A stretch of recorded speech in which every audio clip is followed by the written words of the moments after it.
આગળ સુભદ્રા સૂર્યગ્રહણમાં પ્રભુના મેળાપની કથા આવી, બ્રજવાસીઓ મળ્યા છે એની, સુભદ્રા હરણની કથા આવી, વેદસ્તુતિની કથા આવી, ભૃગુજી દ્વારા ત્રણેય દેવોની પરીક્ષા કરવામાં આવી, બ્રહ્માજીનું અપમાન કર્યું, મહાદેવજીનું અપમાન કર્યું. પ્રભુ તો પડેલા હતા ને ભૃગુજી આવ્યા અને છાતી પર લાત મારી પ્રભુને, અને પ્રભુએ ચરણ પકડ્યું, મારી છાતી કઠોર છે, આપની ચરણ કોમળ છે, ક્યાંક ચોટ તો નથી લાગી? ઘણા જોજો આજે પણ બાલકૃષ્ણજીના સ્વરૂપ હોય ને એમાં ચરણનું ચિહ્ન હશે છાતી ઉપર, એ ભૃગુ લાંછન કહેવાય. ભૃગુ લાંછન પ્રભુ સદા માટે ધારણ કરે છે. ત્રણ પ્રકારના અપરાધોથી વૈષ્ણવે બચવું: માનસિક અપરાધ, વાચિક અપરાધ અને કાયિક અપરાધ. આ ત્રણેય પાપથી બચવું. ભગવાનને ત્રણેય પ્રકારના તપ બતાવે છે: કાયિક તપ, વાચિક તપ, વાણીનું તપ, અનુદ્વેગ કરમ વાક્યમ સત્ય પ્રિય હિતમ ચયત, સુંદર અને મધુર વાણી બોલવી. મનનું તપ, મન પ્રસાદ સૌમ્યત્વમ મૌનમાત્મ વિનિગ્રહ, મનને પ્રસન્ન રાખવું એ મનનું તપ છે. મન જલ્દી પ્રસન્ન નહીં રહે, વધારે વાર પ્રસન્ન નહીં રહે, એ દુઃખ ગોતી જ લેશે.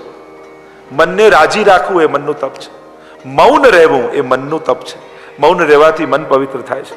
મન પ્રસાદ સૌમ્યત્વમ, મન સૌમ્ય રાખવું, કોમળ રાખવું. આમ ત્રણ પ્રકારના તપની વાત કરી.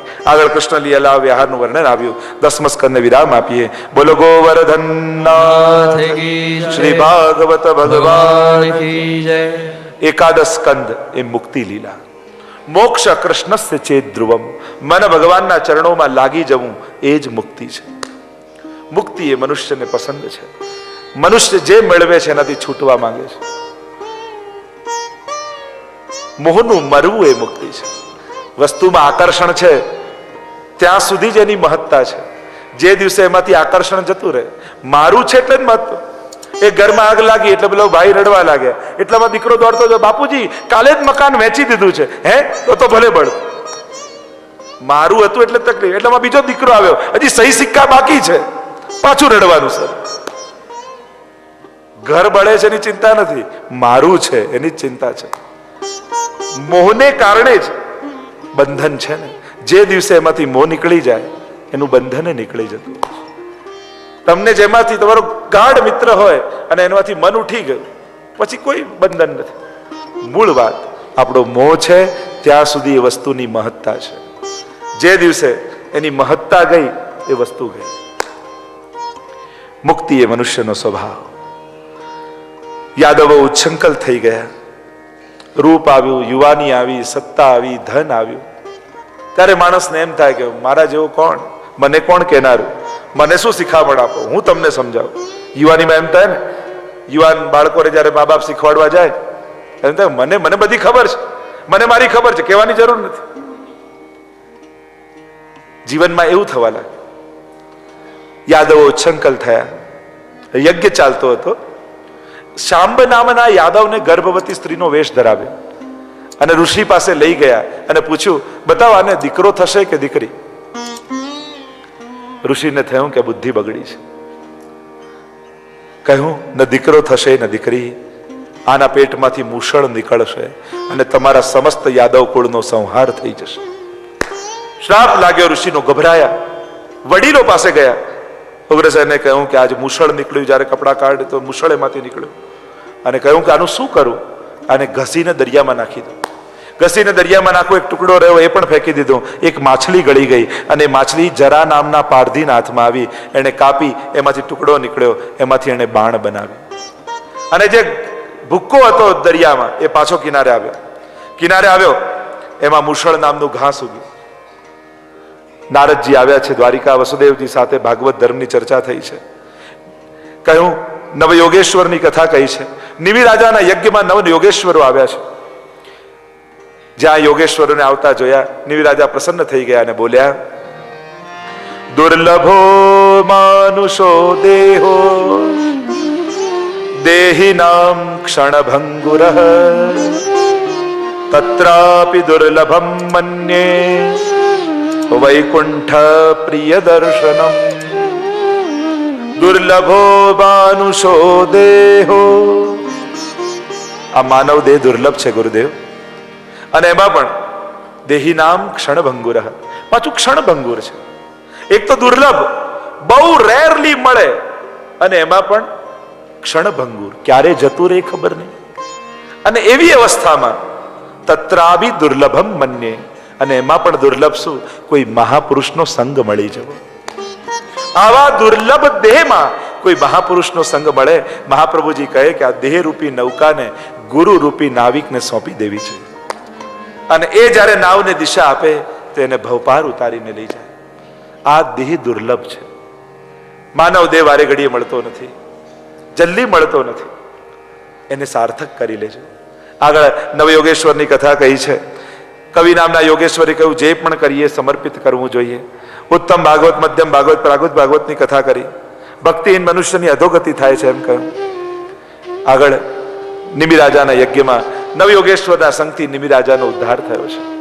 પ્રભુ સ્વધામ પધારવાની તૈયારી કરે છે. પ્રભાસ ક્ષેત્રમાં આવ્યા છે. ઉદ્ધવજી સાથે સંવાદ થયો છે. સુંદર અદ્ભુત પ્રશ્નો પૂછ્યા છે. ભગવાન અને ઉદ્ધવજીનો સંવાદ થયો. દત્તાત્રેયના 24 ગુરુની કથા કહી છે. જ્યાં જ્યાં ગુણ દેખાયા એને ગુરુ રૂપે બનાવ્યા. પૃથ્વી પાસેથી ક્ષમા, ધૈર્ય, સહનશીલતા શીખ્યા. કેટલા પાપ કરનારા લોકો આવે છતાં પૃથ્વી સહન કરે છે. માણસે સહન કરતા શીખવું જોઈએ. ભગવાને પણ જયારે ઉદ્ધવજી સાથે સંવાદ કર્યો અને પૂછ્યું શૌર્ય કોને કહેવાય, સાહસ કોને કહેવાય, ભગવાને કહ્યું સ્વભાવ વિજય શૌર્યમ. પોતાને જીતવું એનાથી મોટું સાહસ બીજું કોઈ નથી. બધાને જીતનારો માણસ પોતાની આગળ હારી જતો હોય છે. ઓફિસમાં 100 જણા હોય એને કંટ્રોલ કરતો હોય, પણ બોસને પોતાના પર કંટ્રોલ ના હોય. પોતાને જીતી શકતો નથી. પોતાને જીતવું એ સૌથી મોટું શૌર્ય છે. વાયુ પાસેથી નિસંગતા શીખ્યા.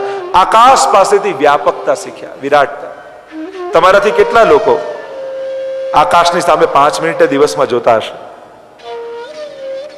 તમારાથી કેટલા લોકો બોલો આકાશની સામે જુઓ છો રોજ? ના. આકાશની સામે 5 મિનિટ રોજ જોવું, હૃદય વિશાળ બનશે, વ્યાપક બનશે. જળ પાસેથી સ્વચ્છતા, મધુરતા, વહેતા રહેતા છે. માણસે વહેતા રહેવું, એની વિચારધારા, એનું મન વહેતું રહેવું જોઈએ. સ્થિર બની જાય, જળ બની જાય ને પછી મોટા મોટા ગ્રંથો પણ એનો ઉદ્ધાર ન કરી શકે. અગ્નિ પાસેથી ઉર્ધ્વ ગમનતા શીખ્યા. આ લાકડીમાં અગ્નિ અડાડો, ઊંધી કરો ને તો અગ્નિ તો ઉપર જ જશે. એમ પરિસ્થિતિ ભલે બગડે પણ માણસે વિચારવું તો ઊંચું જ. વિચાર નીચા ક્યારે નહીં કરવા, સારું વિચારવું. ખરાબ પરિસ્થિતિમાં પણ વિચાર સારા રાખવા. ચંદ્ર પાસેથી કળા વધે ઘટે પણ ચંદ્ર તો પૂર્ણ જ રહે છે. સૂર્ય પાસેથી શીખ્યું દરિયામાંથી પાણી લે પણ સૂર્ય પાછું નથી લઈ લેતો, પોતે નથી રાખતો, વાદળ વાટે પાછું આપી દે છે. એમ સંસારમાંથી કમાઓ તો પાછો થોડો ભાગ સંસારના કલ્યાણ માટે વાપરવો જોઈએ.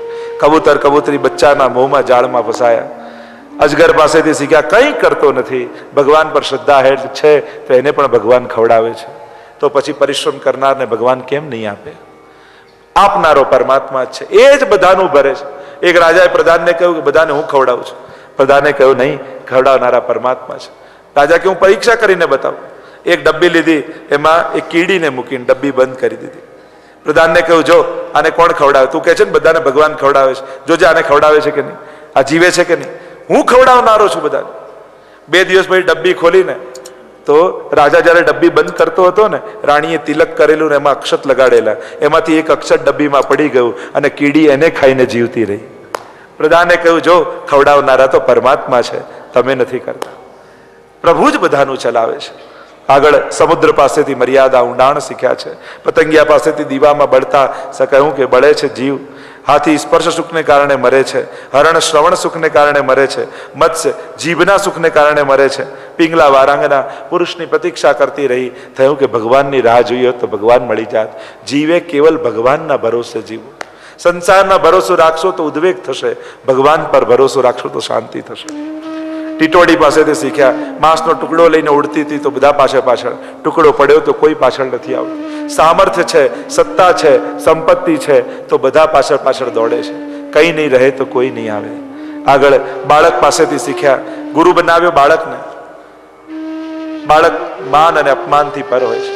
નાના બાળક આગળ અપશબ્દો બોલો કે સંસ્કૃતમાં સ્તુતિ કરો, એની પ્રસન્નતા આપમેળે રહે. માણસે પણ એ જ રહેવું, ન નિંદાથી ગભરાવું, ન સ્તુતિમાં છકી જવું, પોતાની પ્રસન્નતામાં રહેવું જોઈએ. બાળક જેવા નિર્દોષ રહેવું જોઈએ. એક નાનું બાળક ક્ષણોમાં જીવે છે. નથી ભૂતકાળનો કોઈ અફસોસ, નથી ભવિષ્યની કોઈ ચિંતા.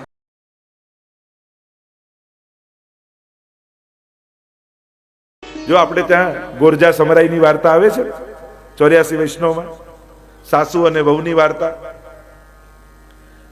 મહાપ્રભુજી થાનેશ્વર પધાર્યા, સમાચાર મળ્યા સાસુને કે અરે શ્રી વલ્લભ પધાર્યા છે, મારે દર્શન કરવા જવું છે. વહુને કહું, લે આજે તું સેવા કરજે, તું ભોગ ધરજે ઠાકોરજી, અને ધ્યાન રાખજે, સાચવીને રાજભોગ સિદ્ધ કરજે, પ્રભુને પ્રેમથી લેવડાવજે, હું આવીને પૂછીશ. અને સાસુ તો ગયા મહાપ્રભુજીના દર્શન કરવા, અને અહીંયા વહુએ અપરસ કરી રાજભોગની સામગ્રી સિદ્ધ કરી, ઠાકોરજીને ભોગ ધરી, અને જ્યાં ભોગ ધરીને સરાવમાં ટેરો ખોલ્યો તો સામગ્રી એમને એમ. વહુને એમ થયું કે ઠાકોરજી તો રોજ આરોગી જતા હશે સાસુ પાસે, આ તો એમને એમ સામગ્રી છે, ચોક્કસ મારાથી કઈ ભૂલ થઈ લાગે છે. ફરી સ્નાન કર્યું, ફરી સામગ્રી સિદ્ધ કરી, ફરી ભોગ ધર્યો, ફરી ટેરો હટાવ્યો તો સામગ્રી એમને એમ. ફરી સ્નાન કર્યું, ફરી ભોગ ધર્યો. ઠાકોરજીને થયું કે અરે આ બિચારી ભોળી વહુ, એને થયું કે હું રોજ આરોગી જાઉં, પણ હું જેને અડું એ ઓછું ન થાય. ઠાકોરજી જે ગ્રહણ કરે ઓછું થાય, કારણ કે વૈષ્ણવનો ભાવ પ્રભુ સ્વીકાર. જેમ કોઈ ફૂલમાંથી તમે સુગંધ લો અને પાછું ઝોંકો, એને તોડો તો કે એનું ગ્રામ ઓછા થઈ જાય? એ તો એટલું જ વજન વાળું રહે કે જે પહેલા સુગંધ લેતા પહેલા તોડ્યું અને પછી લીધું.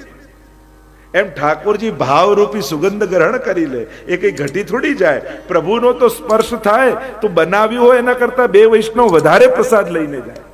પ્રભુ જેને સ્પર્શ થાય ઘટે. 3 વાર થયું અને ચક્કર આવવા લાગ્યા વહુને. ઠાકોરજીએ જ્યારે પાછો ભોગ ધરીને ટેરો લેવા ગઈ, ઠાકોરજીએ હાથ પકડ્યો ને કહ્યું, ટેરો ખુલ્લો રાખ, તું સામે બેસ અને તારી સામે હું આરોગું, લે દર્શન કર. તો ભોળાનો ઠાકોરજી છે, ભોળાનો ભગવાન છે. સાસુ આટલા દિવસથી ભોગ ધરતા, પણ આવી કૃપા તો ઠાકોરજી એના પર પણ કરી નહોતી. ન ચાતુર્યમ પ્રયોજકમ અંતર્યામી સમસ્તાનામ ભાવમ જાનતી માનસમ. અને એટલા માટે હરિરાય મહાપ્રભુજી કહે છે શિક્ષાપત્રમાં કે પ્રભુ આગળ ચતુરાઈ કરવી પડે.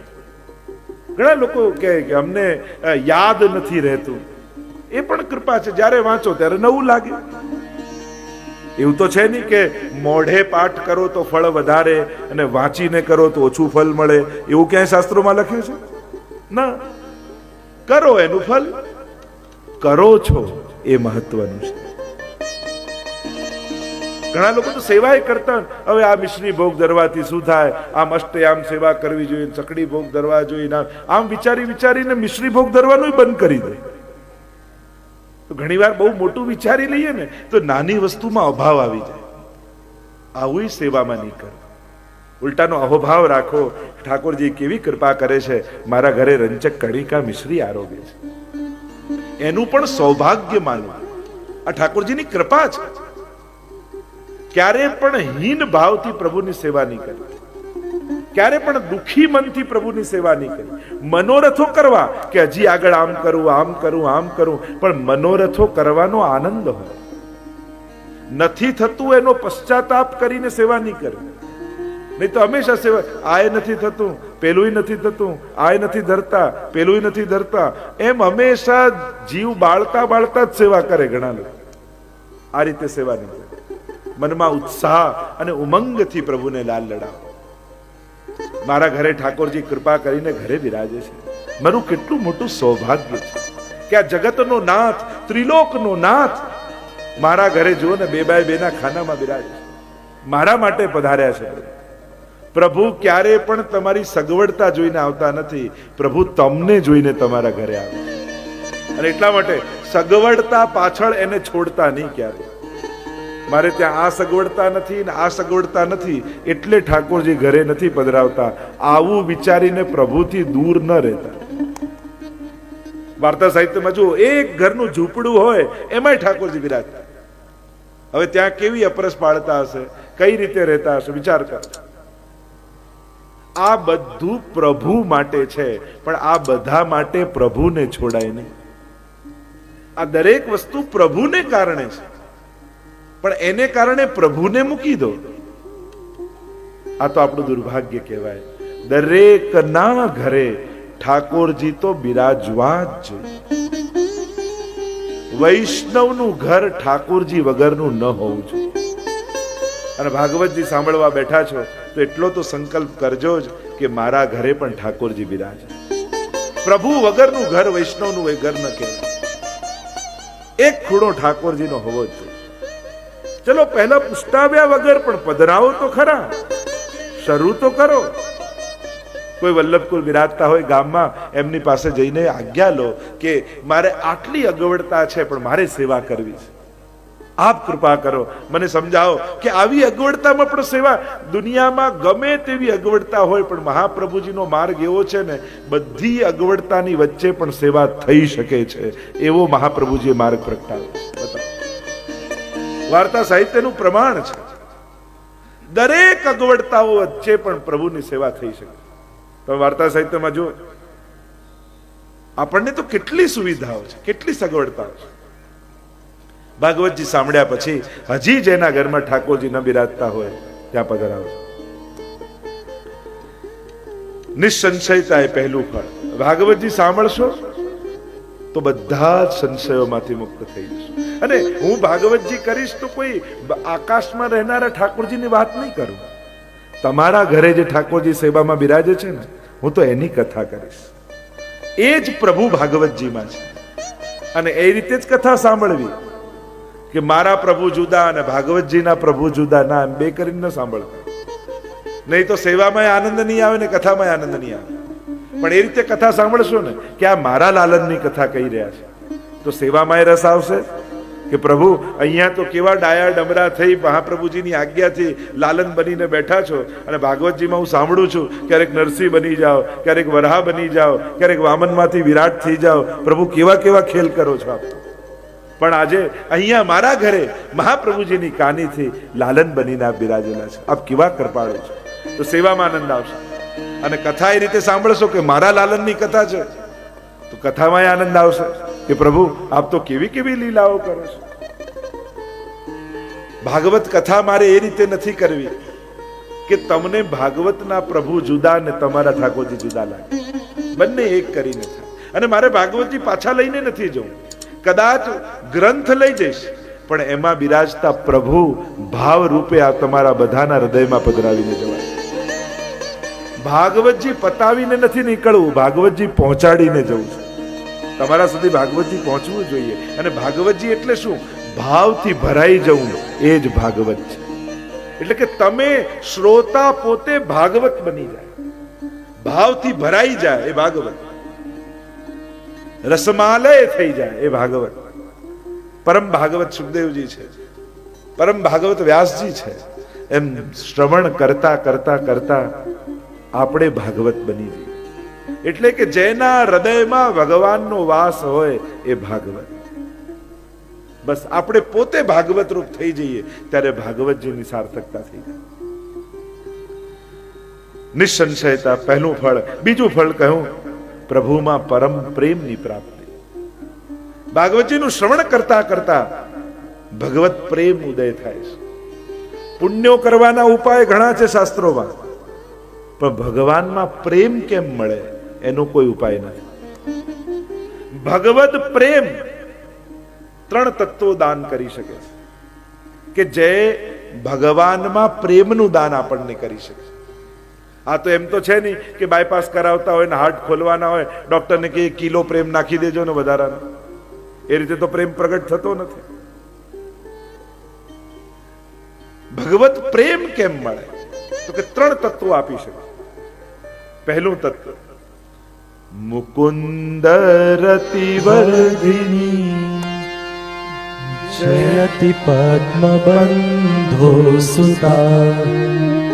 ભગવત પ્રેમનું દાન કોઈ કરનારું તત્વ હોય તો એ પહેલું તત્વ છે શ્રી યમુનાજી. ચરણ પંકજ રેણુ શ્રી યમને જુદે, ભાગ્ય સૌભાગ્ય શ્રી યમને જુદે.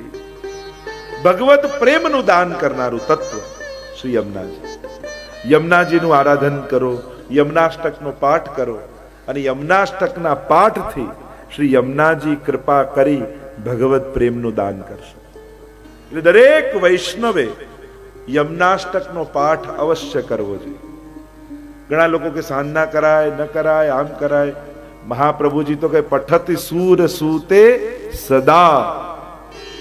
સદા પાઠ કરે છે, અને એટલે સદાય પાઠ કરે.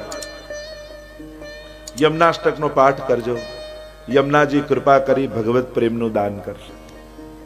બીજું તત્વ ભગવત પ્રેમનું દાન કરનારું કયું? તો સર્વોત્તમ સ્તોત્રમાં શ્રી ગુસાઈજી કહે, સાનિધ્ય માત્ર દત્ત શ્રી કૃષ્ણ પ્રેમા. સાનિધ્ય માત્રથી શ્રી મહાપ્રભુજી ભગવત પ્રેમનું દાન કરે છે. શ્રી યમુનાજીનું સ્મરણ કરવાથી ભગવત પ્રેમ ઉત્પન્ન થાય. શ્રી મહાપ્રભુજીનું સાનિધ્ય પ્રાપ્ત કરવાથી ભગવત પ્રેમનું સંપાદન થાય.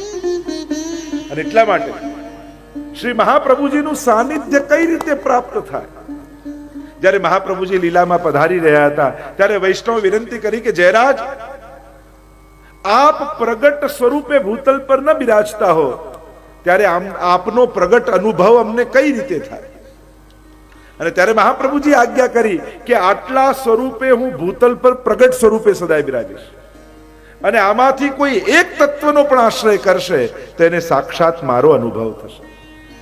અને તત્વ ગણાવતા મહાપ્રભુજીએ કહ્યું કે મારા બેઠકજીમાં હું સદાય પ્રગટ સ્વરૂપે બિરાજું છું, મારા ગ્રંથમાં હું સદાય પ્રગટ સ્વરૂપે બિરાજું છું, મારા પાદુકાજીમાં હું સદાય પ્રગટ સ્વરૂપે બિરાજું છું, મારા વંશમાં હું મારા પ્રગટ સ્વરૂપે બિરાજું છું, માલાજીમાં હું પ્રગટ સ્વરૂપે બિરાજું છું, મારા હસ્તાક્ષરમાં હું સદાય પ્રગટ સ્વરૂપે બિરાજું છું.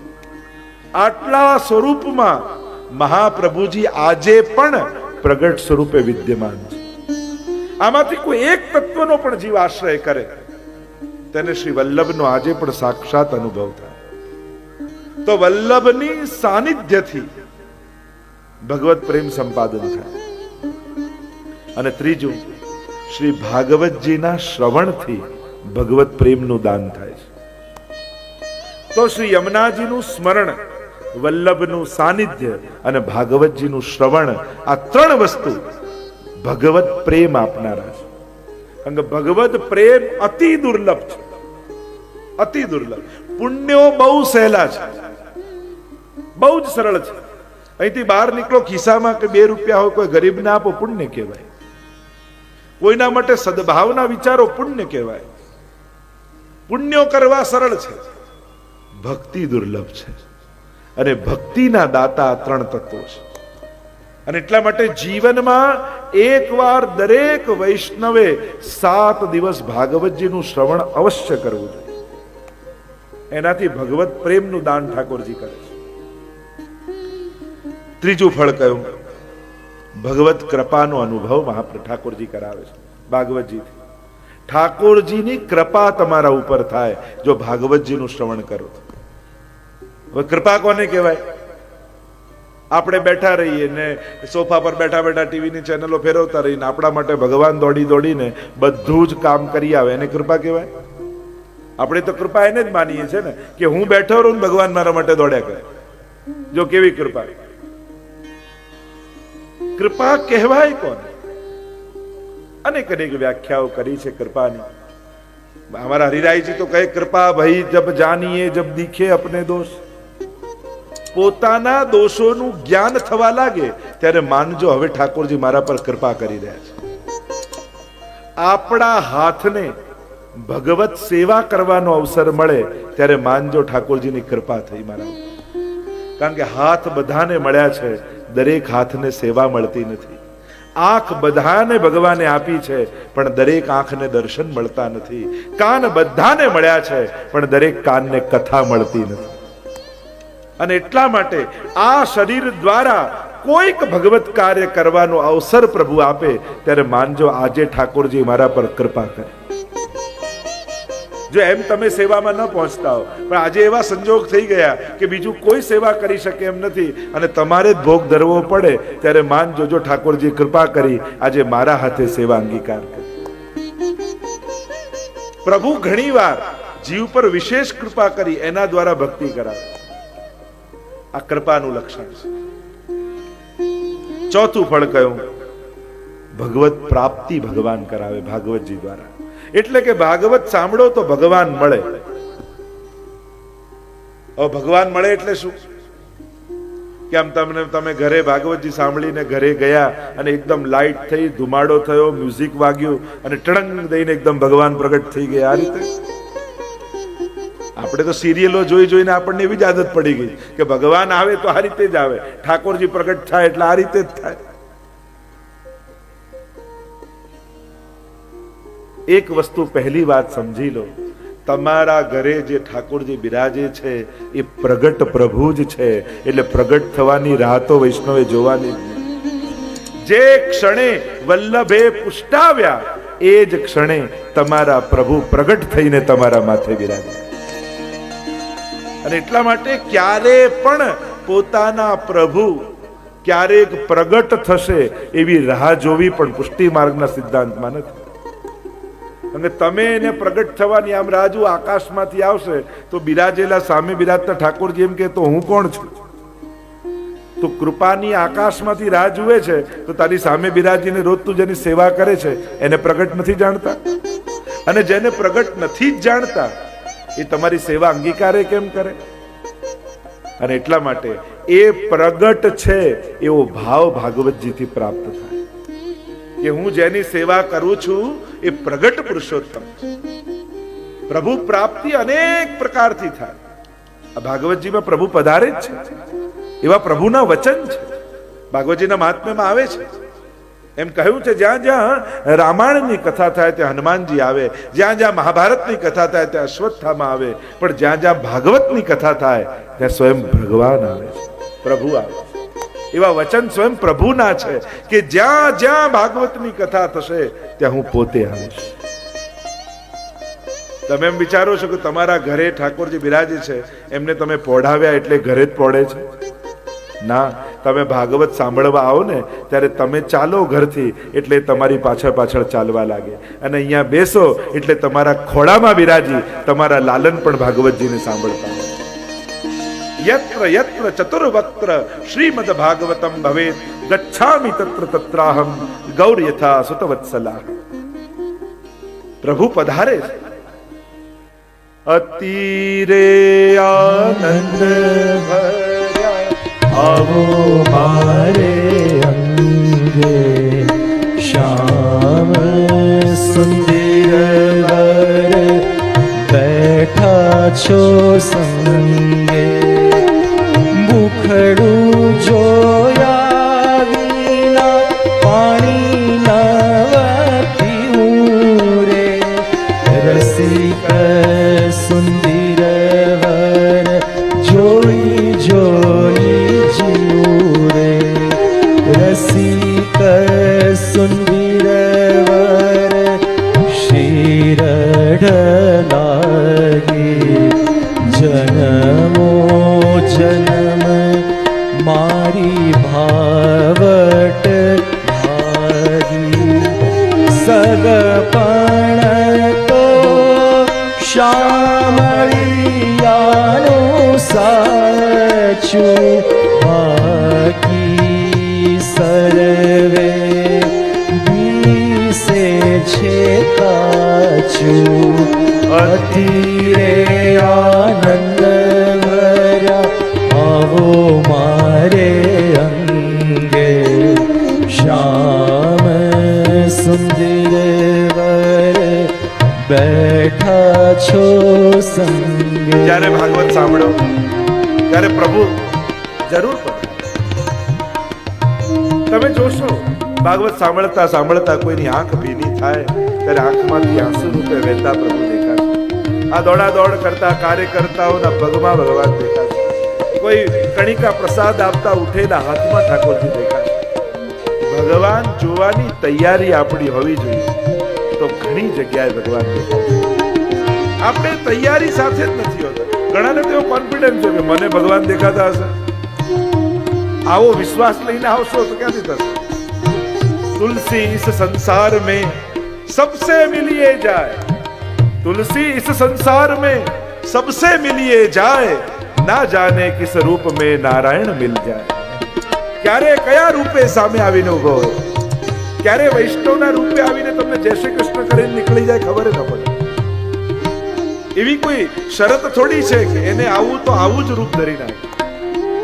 हमारे हरिराय महाप्रभु जी तो कहते हैं, वैष्णव आवे आ बार ने हसी हसी नावे शीश, उनके मन की वो जाने मेरे मन जगदीश।